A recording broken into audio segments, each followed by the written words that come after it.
There are many schools of thought around the subject of parenting, but one thing that the vast majority of Americans agree on, spanking in the case of child rearing, is a legal and effective way to force seemingly wayward children back in line.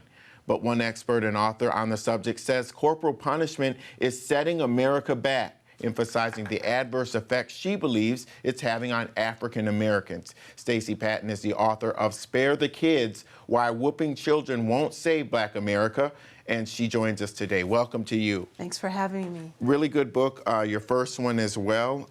Second book. No, I mean, your first one was great too, That Mean Old Yesterday, where you provided a quite harrowing narrative about how corporal punishment impacted your life. Tell me about your experience and explain why this book focuses on the Black community and not America at large. Well, definitely, corporal punishment is something that spans across race and class and region in this country. The majority of parents hit their children. Most national surveys say between 70 and 80%. But when you break it down by race, African Americans are twice as likely to embrace hitting their children as Black and Latino parents are. And we're criminalized more for it. Our children are placed into foster care more often and longer because of it, and it has implications for the school to prison pipeline as well. So it was my experience being a child abuse survivor and someone who was funneled into the foster care system that led to this book. Mm-hmm.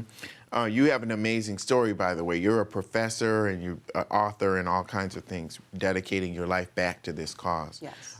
Corporal punishment is still legal in many states. A lot of people don't know that, and it's used at disproportionately higher rates against Black children. What do you see as the cause of that, and do you see that changing anytime in the future? Well, corporal punishment in the home is legal in every single state. In 19 states, mostly in the South, it's legal in public schools. In every state, with the exception of New Jersey and Iowa, it is legal to paddle students in private and charter schools. In the African American community, many parents sign opt-in forms to allow teachers and administrators to discipline their children. The thinking is that our children need this type of harsh discipline. So there's the acceptance of it in the home, which is the soil in which it grows for acceptance in the school system. And all of the data show that our children, even though they're no more likely to be misbehaving or acting out than other groups of children, they're more likely to be subjected to that type of physical punishment in schools. Okay, when you look at the parents who are opting in, I think right away of the 2015 incident with Toya Graham, who was seen by some as the hero mom for hitting and admonishing her son when he was protesting and speaking out at the Baltimore riots. Did you see it that way? No, I didn't see her as a hero at all, and I took a lot of flack for writing about it.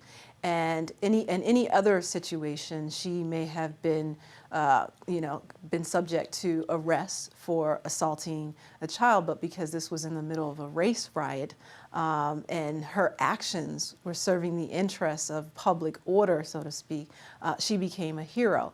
And the dangerous consequence of that is that we saw an uptick of something called digi-punishment, more parents picking up their cell phones and showing themselves shaming and beating their kids. World Star, right? World Star, hip hop, yeah. Facebook, YouTube, a whole genre of digi-punishment emerged in the aftermath of this. And her actions gave sanction to other parents to do this sort of thing. And the problem is many of these parents have actually been arrested for treating their children like this on social media. And you mentioned backlash. I know you've gotten a lot of backlash.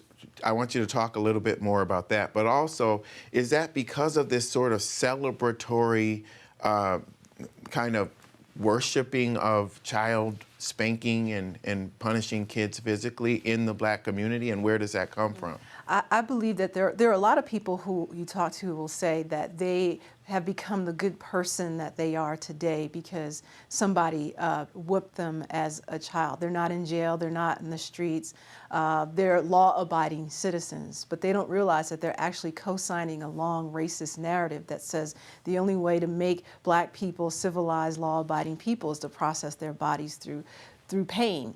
And so, and our preachers preach about it, our comedians laugh about it, which normalizes this type of behavior. If you turn on urban radio, this is a constant conversation that happens. So within the culture, it reifies this, but we don't think about the collateral consequences, the dead children. We kill an average of 360 kids in the Black community every single year as a result of maltreatment. So we're not looking at the larger connections that this type of behavior breeds. It's a very serious issue, and it's nothing to laugh at. It's a public health problem. Yeah, I can tell. Thank you so much. Thanks for having me. coming in, Stacey Patton. Thank you.